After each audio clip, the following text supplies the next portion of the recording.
పండిట్స్ని వలసపోయేలా చేశారు.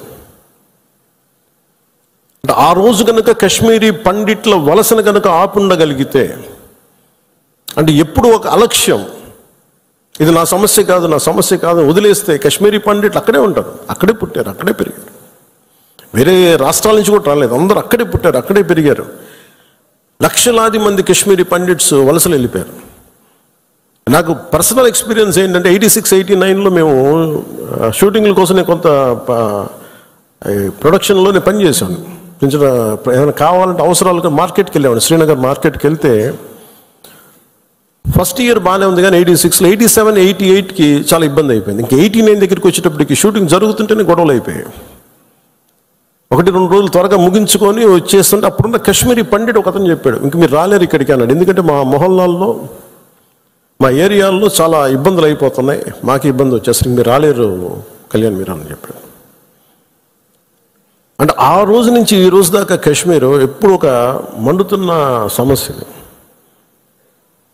మీరు as a party you make very stable. This is Janasena decision, all of our decision. అది Kashmir is an integral part of India that can not be denied.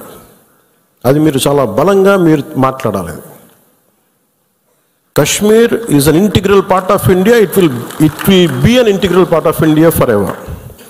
ఎందుకంటే ఎందుకు మాట్లాడుతున్నానంటే కాశ్మీర్ పేరు కశ్యప మహర్షి మీద వచ్చింది.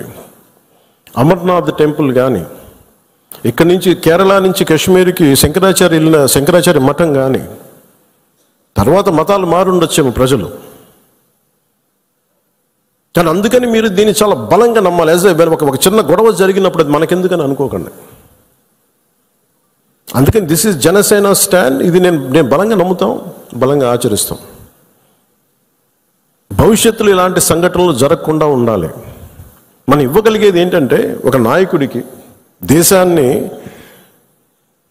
ఒక చిన్నపాటి ఇంటిని నడపాలంటేనే కష్టం.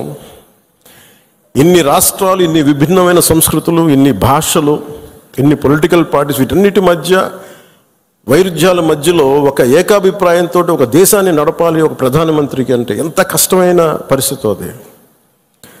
అలాంటి వ్యక్తులకి మనం ఇవ్వగలిగేది చిన్నపాటి ఊతం అంతే, చిన్నపాటి ఆసరా.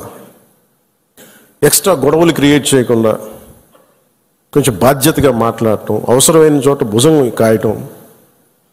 As part of NDA this is our responsibility.